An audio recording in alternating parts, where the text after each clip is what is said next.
Today I interview Susan Hutchinson. Susan is the author of a book called Forever With Me, a memoir about the lives and tragic deaths of not one but two of her daughters within a 5-year time period. In our interview, Susan talks about her book, her grieving processes, and how she ultimately survived with the determination to keep living life to the fullest and the desire to show others that they too can make it to the other side. Susan, thank you for being here. I appreciate it. No, I'm glad you asked. I am having you here today because I found your book. It's called Forever With Me, and it's about the loss of your two daughters. It's a memoir about your life and about the loss of two children, which anybody can understand that losing one child, how absolutely devastating that would be. And then also losing two is just, it's unimaginable. So I want to start by having you address. We will talk about the loss of your daughters, but first, after losing them, what drove you to want to write the book about that? First of all, it took me 10 years to write that book. And honestly, I was not looking at writing a book, not that one. Let me put it that way. To give you some background information, I work with a lot of different authors doing beta and alpha reading, which is similar to I get to read the books before they send them to editors to give them some ideas to whether they're right on track and all this other stuff. Anyway, a couple of the authors, one in particular, kept telling me I needed to write a book because she thought I had the talent to be able to develop a plot line and create characters and all that fun stuff. So I actually decided I was going to do this. And this was during 2020 when everybody was at home and had a lot of free time and too much time on their hands. And so I had really decided I was going to write a romantic comedy because that's what I like to read is romance in general, but especially romantic comedies. But after sitting in front of the keyboard with nothing coming out, it's like Forever With Me started to just come. It's just the best way for it. It was like it started in my brain and went down my arms and out my fingertips and onto the keyboard. And it really only took me 2 weeks to write the first draft of that book. I was doing 6,000 words a day, which is a lot for a writer. I sent it off to Laura, who was the author that had been really encouraging me. And she got back to me. She says, now that I'm done crying, these are the things that I think you need to do. And it took another 2 weeks to get it into a product that was good enough to send to an editor. And so the whole process took 6 weeks from start to finish to have a book that was ready to be published. Granted, it's a small book. It's only like 75 pages long, but there's a lot in that book. And I found myself during the process purging a lot of stuff that I didn't think I needed to purge, if that makes any sense. You know, it was 10 years after the death of my second daughter. I didn't realize how much anger I still had. And there were a lot of things that I said in the book that I don't think I ever said out loud. I think that's interesting when you talk about it just coming up out of you. And that's what so much of what I like to do with my podcast is bring these things to light. Like it's the life experience and what has happened in people's lives, but also the way in which it starts to come out in a creative way. So that's interesting to me that it just, we could say poured out of you, because certainly 6 weeks is a quick turnaround time and you had all that in you, but you didn't necessarily even realize it. Did you feel like there was then something that changed within you after having written it? Did you feel a difference in yourself? I think I felt more at peace about everything. You need to understand that between the time that I lost my first daughter and the writing of that book, I'd had a lot of people comment to me that they thought I was very strong, and I did not agree with them on that. I come from a real strong theater background, and I think I faked it real well for a very long time because that pain was very personal, and I really didn't want to display it for everybody. And I've really discovered this since writing the book, that even though it was a huge personal tragedy for me, there was a silver lining in that I could use my experience to help other people who were going through it. I have had a few friends and acquaintances over the years who have lost children. since then, because, especially since the book, because they know I've been very honest with my experiences. They could be honest with me about it, and they weren't going to get a lot of, you're going to be okay, you'll get through this, because I can't guarantee that they can, but I could use myself as a demonstration of, if you have the wherewithal to do it, you can pull yourself through this and come out on the other side. You'll never be the same, but in some ways you may be better than you were before it happened. Let's talk about that. Obviously, it's not something you'd wish on yourself or anyone else, but that is an interesting concept. The parts of yourself that you maybe would see as coming out better afterwards. Tell me about that. What kind of a thing do you think of when you think of that? The saying, don't sweat the small stuff. I don't sweat the small stuff anymore. The things that used to really irritate me, it just doesn't bother me anymore. I think you become more focused on the important things. I do have one child left, a son, bless his heart. He's probably glad he lives 200 miles away, or he would know he would be wrapped in bubble wrap and sitting on a shelf somewhere. But we talk very frequently, and we never end a conversation without saying, I love you. And my son is the same way. He says, my kids wake up in the morning with an I love you, and they go to bed at night with an I love you. When I drop them off at school, there is an I love you that comes out. And he says, even when I'm angry with them, I tell them that I love them, because you never know if that's going to be the last time you're going to be able to say it. I think going through that experience, I think I can handle just about anything now. I have proved to myself that I can get through it. And it really is a choice. You can either let what happened to you control everything about you and bury you underneath it, or you can decide, I'm going to be stronger than this, and I am going to come out on top, and I am going to be successful in what I want to do. And in this case, it was, for me, survival. As a mother, you think you can fix everything for your kids. And when I lost Kathy, the younger one, she was the one that was killed in the car crash first. I kept waking up at night going, I can fix this. I can bring her back. And I couldn't. And so I think it gives you a more realistic view on what you can and cannot do. And once you figure out you're not superhuman, but just human, I think you learn to deal with things in a more realistic way, and you're more honest with yourself. You're more honest with everyone else, and you just learn to deal. That's the best way I can explain it, which I don't know if it makes any sense. Yeah, it does to me. It does. It does make sense. And you mentioned Kathy, the daughter you lost first in a car crash. And I had a guest on previously who is a grief counselor and deals with grief and grief support. And she talked about how different people grieve differently, and it's all okay, however they need to grieve. And in your case, when you first lost Kathy, how would you explain your grief process? A roller coaster is probably the best thing to describe about it. And I speak about it in the book to some extent. Anybody who has not lost someone special in their lives, whether it's a parent or a child or a best friend or whatever, unless you've gone through that process, you believe that guilt is a linear trip.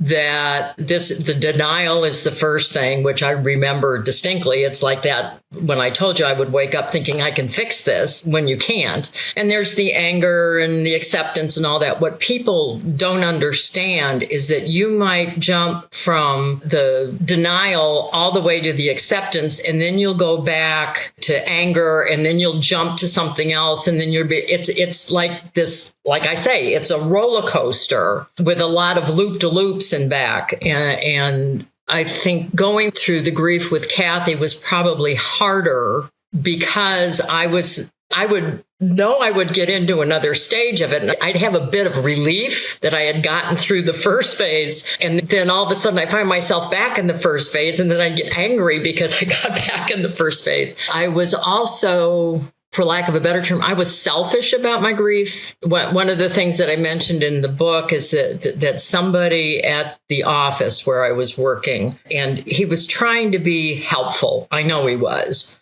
but he made a point of telling me a couple of weeks into the whole grief process that a coworker of mine, that I didn't know her very well because she was in a different location. I'm in St. Louis and she was in Peoria, had also just lost lost a child in a car wreck. And he thought it would make me feel better to know that there was somebody else going through the same thing I was. And I was angry. That's no other way to put it. I was angry, one, that he was stupid enough to say that. And two, that this was my grief. I didn't want to share it with anybody else. It was mine, and leave me alone and let me do this, and don't bring anybody else's grief into it, which is one of the reasons why when people that I know are going through this, or I've had actual strangers contact me after reading the book, I never tell them I know what you're going through, because I don't know what they're going through. I can only tell them what I went through and say, if what I tell you helps you relate to what you're going through, then fine. I'm happy that helps you, but know that your journey is all of your own. I can support you through it, but I can't tell you how to walk through it. I can only support you and tell you that, yes, what you're feeling is totally legitimate. I have a degree in psychology, but it's a bachelor's degree, and I got it almost 50 years ago, so it's probably not worth much. But I think I know enough if somebody gets stuck where they're at, and that happens in the grief process. You can get fixated on the anger or whatever, that I think I have enough sense to say, I think you need professional help. And I'm not the person to do that for you. But there's no such thing as a typical journey, but in the journey that most of us go through in the grief process, I can relate to them. I can show them the light at the end of the tunnel, but I can't lead them through that process. That requires a professional to do that. Yeah, and I'm sure it's helpful to see that there is a light at the end of the tunnel, even for one person. And I am a living example that you can get to the end of the tunnel, not once, but twice. Exactly. So then that leads us to losing your second daughter, which was a very different situation. And who knows how the grief would have been either way. But tell me about that, losing her and then dealing with your grief, losing her. In the case of Jennifer, and for those of your listeners who have not read the book, Jennifer committed suicide. So that grief process, I got stuck in anger for a really long time. Anger at my daughter for deserting me like that. Anger at her husband for leaving her alone. Anger at myself for not being there for her. She was 200 miles away. In her case, she had attempted suicide and was hospitalized for 3 days or whatever. And she, if you knew Jennifer, she would have been the last person you would have expected to have done what she did, because she was very type A personality. She was very jovial. She was very social, had tons of friends. And when she killed herself, it shocked everybody, absolutely everybody, including me. But during the grieving process, I looked back and could pick up the hints of maybe things were not as good as I thought they were. And so then I got angry with myself for not being more observant to possibly prevent what happened. You go through this, if I had only. But that's not a healthy way to do it, because no matter how many if I'd only you go through, it's not going to change the outcome. Sorry. No. I still have issues with this, obviously. So with Kathy, I had to forgive the 18-year-old that pulled out in front of her that caused the crash. And that was so much easier than forgiving my daughter for shooting herself, or forgiving me for not preventing it, or forgiving her husband for not preventing it. And I think because there was so much anger involved in that grief process, it took a lot longer. And honestly, I think it took the 10 years between the death and the writing of the book for me to finally forgive her. And I still get angry. She left behind a daughter who has some issues. She has something similar to Asperger's, and she needed her mom, and her mom wasn't there. And I was 200 miles away. So yes, when something happens to her daughter, I get angry at Jennifer because Jennifer should have been there to take care of it.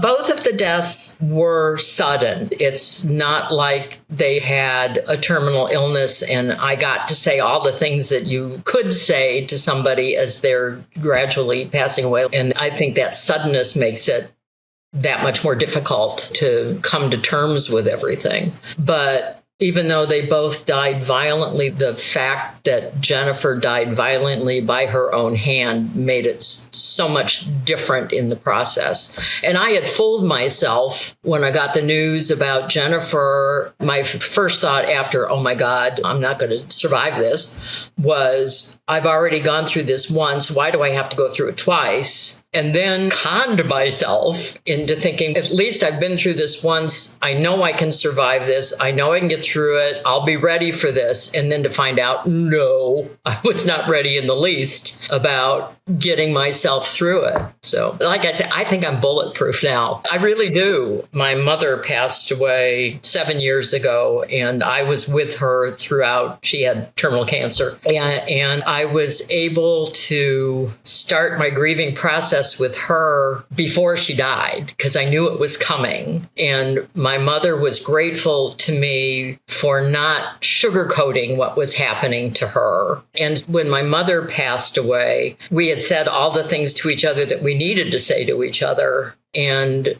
I think I had one semi-breakdown after she died when I felt things were there was too much on my shoulders, because I was the administrator for her estate and everything. But then it passed. And I don't know if it's because you're conditioned to losing a parent where you're not conditioned to losing a child, or it's because I had already been through the most horrendous grieving processes twice, that I felt more in control in the grieving process with my mom. There's probably a lot of factors in it. And like I say, I'm not a professional to be able to tell you yay, nay, or this is the way that was, or whatever. But getting back to my girls, the two processes were so different. And I think a lot of it, like I said, is because I had so much anger around Jennifer's death than I had with Kathy's. And I got stuck in that anger for quite a while. I'd talk myself out of it, and then I'd throw myself back into it. And the slightest little thing would set it off. That I don't think until I got to the point where I could forgive her for what she did, that I could really move on. It's a good example of when you might have a whole mixed bag of emotions, because you're grieving and you're so upset that she's done this, but you're also angry, which is completely understandable. It doesn't mean that you don't understand that she must have been really struggling to take an act like this. And then there's reminders, her daughter needing her, or her husband, or, it's like it comes up kind of thing. So I can understand how that would be a really complicated process, and you could love her and be grieving her and be so sad, and then also just angry. It's normal to feel all those things at once. Right. Yeah. And I had conned myself into thinking, with the fact that my younger daughter had been in Atlanta when she died, and Jennifer was in Western Kentucky, 200 miles away when she died, that I wasn't used to seeing them on a daily basis, that I would be able to skate through it a little easier because I wasn't missing seeing them every day. That doesn't work that way. It was just as bad. I have pictures of my girls, but I wouldn't look at them. I was afraid to look at them. I paint as a hobby, and I've sold some, but anyway, it's mostly a hobby. And I started doing portraits, and it took me forever to want to do a portrait of my girls. And when I finally tried to do them, I couldn't do them. I still can't do them. I can do anybody else's likeness, but I can't do theirs. And I think it's because I can't capture who they were. It's not just a likeness of what they look like, but I'm missing something. And so I just gave up trying, and I still haven't been able to do it. Yeah. And that leads me, you do in your book talk about them and their personalities. And I wanted to talk a little bit about that in this interview, because they seemed both like very special girls, and they were different, but they got along really well. So if you could just tell me, Kathy is the younger one who died in the car accident, and Jennifer, who died by suicide, but tell me a little bit about each of them. Okay, Jennifer was the firstborn. She had me all to herself for 2 years, and I don't think she was too keen on sharing when Kathy came along 2 years later, although she was fascinated with her younger sister. But as my mother put it, Jennifer was an old soul. She was born old. And my mom always said, I always have to make sure all my buttons are buttoned on my shirt because of the way she looks at me. It's like she's really getting into my head and studying me and whatever. And she was always the take charge kid. Very protective of her siblings, but her word was, I think she had more pull with those kids than I did. Let's put it that way. Kathy was the middle child, and in a lot of ways had that middle child syndrome. She tried to ignore her little brother for years, and she always tried to do everything that Jennifer did, but her talents were elsewhere. And so she never quite could do the things that Jennifer did, and it was frustrating. And I had to constantly hug her and tell her, you'll find your thing.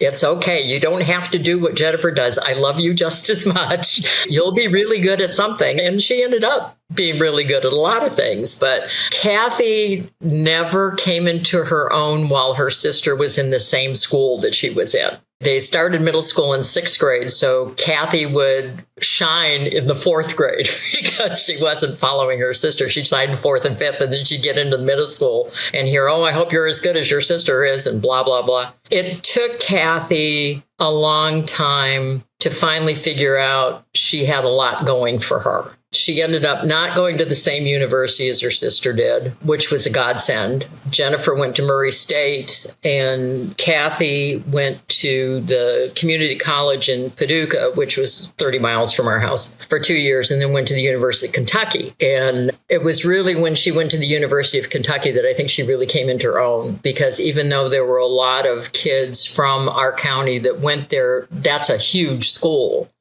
And so she was no longer following in her sister's footsteps. And that's when she really started to shine. And there were a few people that took an interest in her and helped her develop a lot of the talents that she ended up having. For a kid who could never do business algebra, she ended up in finance. And she ended up getting a job as a financial advisor for a big bank in Atlanta. And she would tell me about some of her clients. And she had one elderly client in particular, an older gentleman, probably in his 80s, who every time he came to see her, he would bring her a rose because he thought she was so pretty. Sort of. Oh.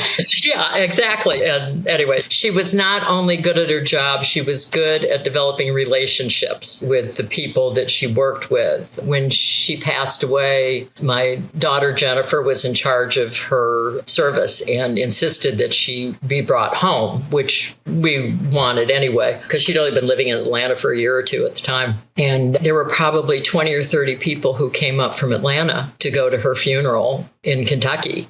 And to me, that says a lot about the relationships that she had with the folks down there. As far as Jennifer goes, like I mentioned earlier, she was a very social creature. If there was ever a need in the community, she was the first one to rally behind and do it. They had a friend who he had been hunting and had been in a deer stand up in a tree and fell out. And the way he landed, he survived, but he broke his neck and ended up paralyzed from the neck down. And she organized a fundraiser, raised $30,000 for the guy, and started meal things and all sorts of different stuff for him. And nobody asked her to do that. She just did it. And it doesn't surprise me. When she was in school and there were those dreaded group projects, everybody wanted Jennifer on their team because Jennifer would make sure that they got it done if that meant she had to do it herself because she wanted her grade.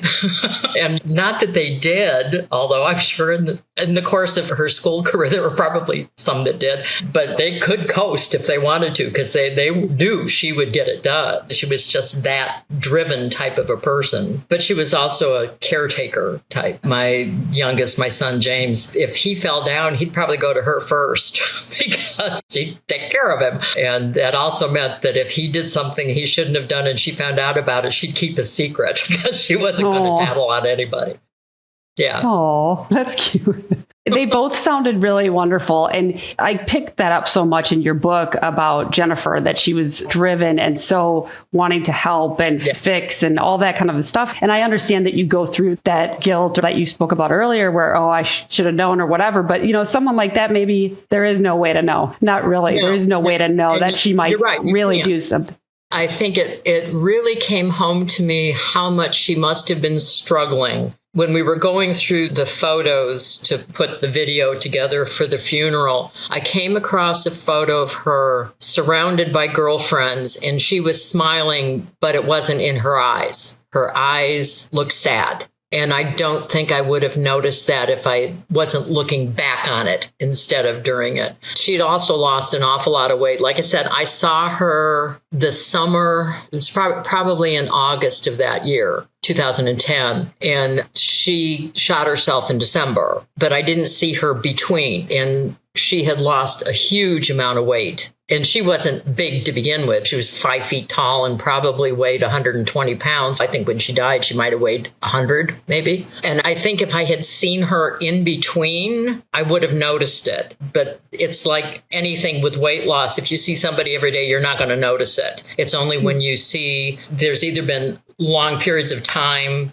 between when you've seen them or you've seen a before picture and an after picture that you realize it. I've lost 90 pounds in the last year on purpose. And the people around me, they know I've lost weight, but they don't realize how much until they see what I looked like a year ago. And I think that would have been the same thing with her, that I would have noticed it if I had seen her, but I would not have noticed it if I had seen her every day. And so I can't fault the people around her from not picking up on it either. But that look on her face in that picture will probably haunt me forever, because with 2020 hindsight, it showed me what she was going through, and nobody saw it. And like you mentioned, I'm not surprised nobody saw it, because she was a master at hiding things. But, cameras don't always lie. And I also understand how you can understand on a logical level, you can understand there's nothing anybody could have done. If she had set her mind to this, especially someone like her, and she was struggling, you can logically understand that stuff. But I can also understand then you go through that whole process after she's gone. You analyze things, you look at the photographs, you wonder what a torture really is. Just, torture is the right word for it.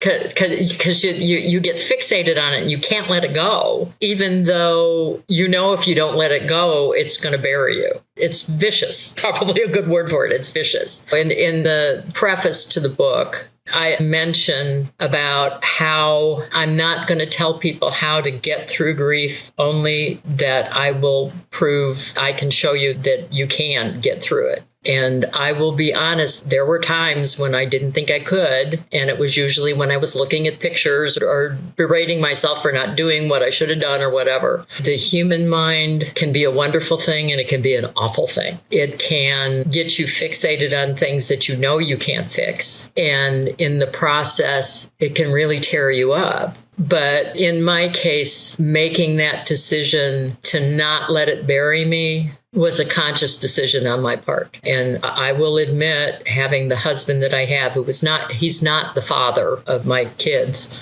He's my second husband, helped immensely get me through that. Not because he was constantly hugging me and coddling me and everything else. He let me rant and rave when I needed to rant and rave. And he hugged me when he knew I needed it. And he never tried to tell me, get over it. He never tried to tell me that it'll be okay, because he knew it wouldn't be okay. And actually, I have used a lot of his phrases when other people come to me now. But as far as thinking back on the girls and what I did right and what I did wrong, and you so often want to zero in on the things you did wrong, like you could change it, which is crazy because you can't change it. You've just got to figure out a way to let it go. Just let it go. And if you made a mistake, admit you made a mistake and move on, because you can't fix the mistake at this point. And if the mistake is that you didn't spot things that you should have spotted, I think this is why losing Jennifer was so much harder than losing Kathy, because Kathy died as a result of an accident, of a moment of stupidity on the part of a young girl.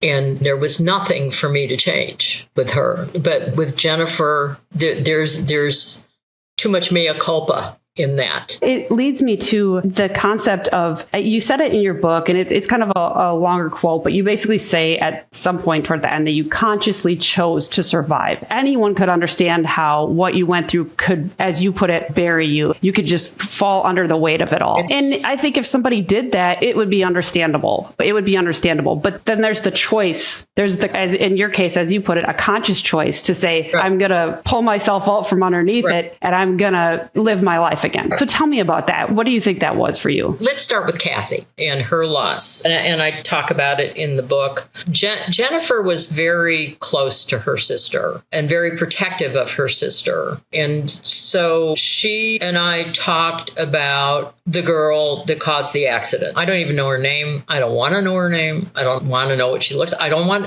to know anything about her. But Jennifer was insistent on going to the trial in Atlanta for this girl. And she wanted to be able to speak her mind at the victim impact portion of it. So she called me to ask me if I was going to go. And I said, no, I didn't want any part of it. And then she said, what do you want to do? Because the prosecutors were talking to Jennifer about what she wanted, because the girl was going to plead guilty. There was no doubt that she was going to plead guilty. But Jennifer wanted to know if I wanted to throw the book at her for this. And I can remember telling her that it wasn't that she was on drugs. She wasn't drinking. She had an 18-year-old's impulse to get to someplace fast. And as a result, she went around a truck that was too slow for her without really seeing what was coming and ended up hitting Kathy head on. And I said, if she was under the influence, it would be different. But we've already lost Kathy. Let's not lose another human life as a result. The girl was going to live with this for the rest of her life anyway. There's no need to punish her more than she needed to punish herself. And I think it was at that point that I decided I had to let go of what was holding me up in the grief process. And I did affordable housing as a living, low-income housing for older adults. And I had told Jennifer to tell the prosecutor when to call me. So I knew I would be available. And the prosecutor was a little slow in getting to me. So I ended up being in the parking lot of one of the projects that I was over. And it was a rainy day, gloomy, absolutely horrible looking day. And I'm sitting in my car on the phone with a prosecutor in Atlanta asking me what I wanted to do. And I basically told him the same thing that I told Jennifer. I said, if it was up to me, she would do community service, speaking to other teens about thinking before they act, but let's not permanently ruin this girl's life. And it was at that point that I said, I've got to quit doing this. I've got to let it go. I forgive the girl. And at that point, no, it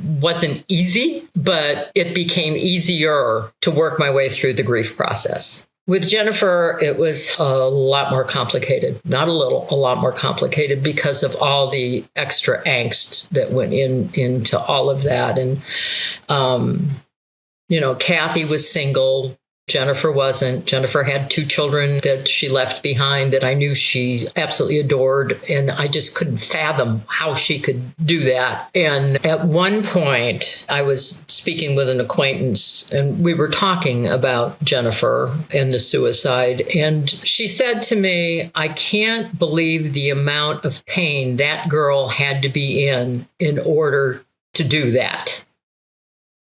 And it was a light bulb for me. And she was right. And when I quit focusing on me and started focusing on what Jennifer had been feeling, that was another point in the grieving process where as soon as I quit focusing on what I was feeling instead of what she was feeling, it changed. And then it was my choice to move forward and to say to myself, if I ever have anybody else in my life go through this, at least I can hug them and tell them you'll make it. And at that point, things turned and I had to forgive Jennifer. I don't think I thoroughly forgave her, as I said, until I actually wrote that book, because getting it out in front of me in black and white about her life and what she had done with it and what she gave up when she shot herself. Yeah, there were times when I was going through Jennifer's that you can almost understand why she did what she did, because those thoughts go through your own head and you have to talk yourself out of doing something stupid. It's not that I ever went to the point where I was really going to do it, but those thoughts go through your head that you don't know whether you're going to make it through it. And it's my husband and my son and my grandkids that I couldn't do to them what Jennifer did to her family. The mind is a horrible thing sometimes. It can be a wasteland of feelings rather than logic. And I consider myself a very logical person. And so if it threw me off, I can't imagine what it would do to somebody who was more driven by their emotions. It's not that I'm not an emotional person. I am, obviously. But I have a very strong logic sense to myself that these are the facts and this is how it lines up and it all has to go in a row. Yeah, but I had to, after that acquaintance said that about Jennifer and her pain, it was like a light bulb went off in my head. And I consciously started thinking about what Jennifer was thinking instead of what I was thinking, and what she was feeling instead of what I was feeling. And that was the moment for me that I said, I'm going to get through this no matter what. That was a roundabout way of discussing that. But No, I really appreciate your honesty in your book. I feel this way with all of my guests, because putting a book out there and putting yourself out there on a podcast and talking very honestly like you've done, that's the stuff that can really help people, because they might be feeling all of the same things. And they might hear a little piece that resonates with them or more than a little piece. And that's the kind of stuff that I feel is meaningful. And I think it's brave to be honest about these kinds of things. I know when I wrote the first draft of this, I sent it off to 3 author friends, and one is a paranormal romance writer, one writes mafia romance, and the other one writes almost science fiction. I mean, they're different, yeah. And the science fiction guy wrote back to me after he read it, and he said, I think it's a phenomenal book, but are you crazy to put that out for anybody to read, knowing the trolls that are out there? You're just setting yourself up. And I said, yeah, I know. When I originally wrote the book, I really didn't have any intention of publishing it until the other 2 read it and said, I think you've got something very special here, very important that needs to be shared, because you're not the only one going through stuff like this. I'm not telling you to publish it, but you need to think very seriously about publishing it. And obviously I took their word for it. And even the one that's told me I was crazy if I ever wanted to do it, he says, I think it's a really good idea that you did. I think it's going to reach out to people who will, like you say, find bits and pieces in it that they can relate to. And someone once told me, who had read it, that hasn't been through anything like what I've been through. She said, even if I couldn't relate to it personally, I appreciated that you wrote it because I know you better now. I know your daughters better now, and you're honoring their memory by doing what you're doing. And to me, that's worth it. It's been picked up by Amazon twice for their Prime Reading program. So that shows me there's some merit to it, because they wouldn't pick it up twice if people weren't reading it. And that makes me feel good, because losing my daughters was not a total waste, if you can use that word for it, that something good has come out of such a tragic loss. Yeah, exactly. And I felt that way when I was reading it. I love reading something like this that a mother wrote about her 2 daughters, because what you did is, although you wrote about the pain of losing them, it's a lot about them too, and just their individual personalities and what they brought to the world.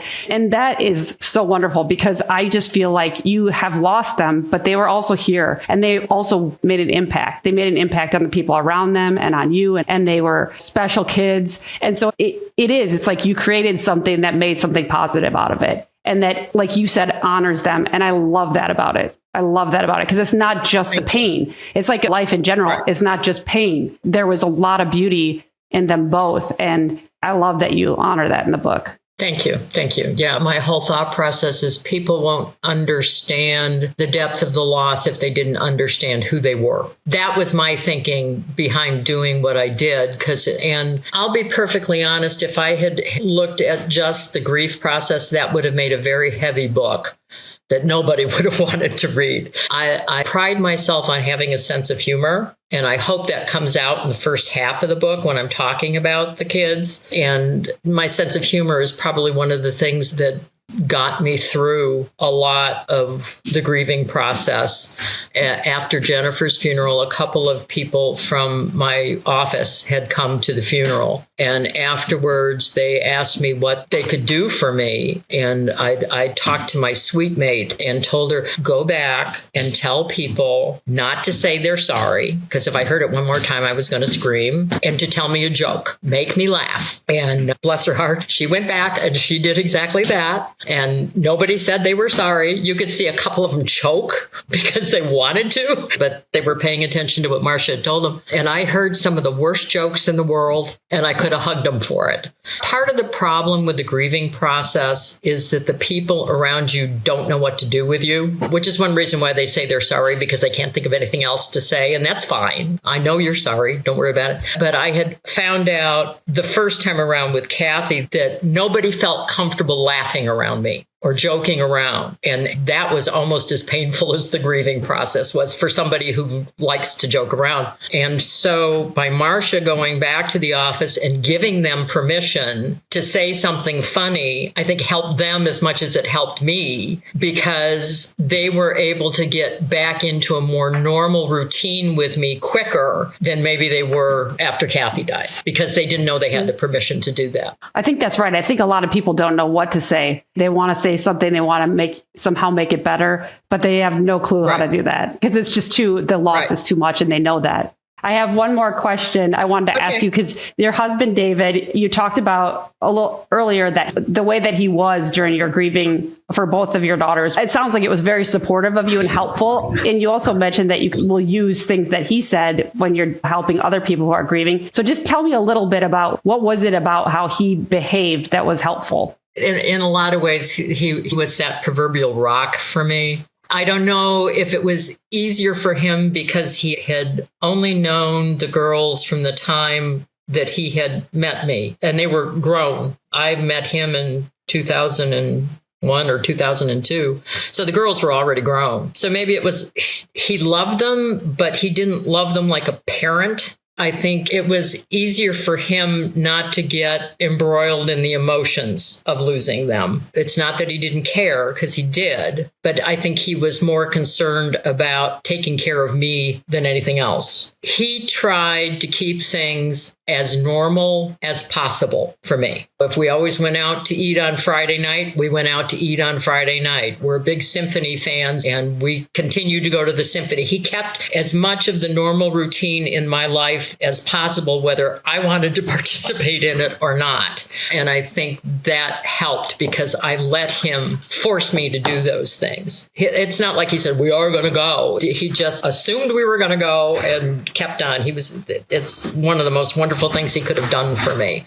But he also allowed me to break down. Nights were horrible for me. Trying to get to sleep at night. I think I went for a couple of years getting maybe 6 hours of sleep at 2-hour intervals, which doesn't do much for your mental state. But he knew if I needed a hug, he would hug me. But like I said before, I think the biggest thing he did for me was being my sense of normal in a period of time where nothing was normal. And it was, I think, a lifesaver for me. And he didn't do it once, he did it twice. Yep. Which was amazing. Yeah, he's a good guy. I think I'll keep him. Yeah, it sounds like he's a good guy. Thank you so much for your time. I always appreciate it when people sit down, and I really appreciate you sitting down today. And like I said, telling your story, talking about your daughters and the pain and the loss. It's tough to talk about, I'm sure, but I appreciate it. I appreciate your honesty.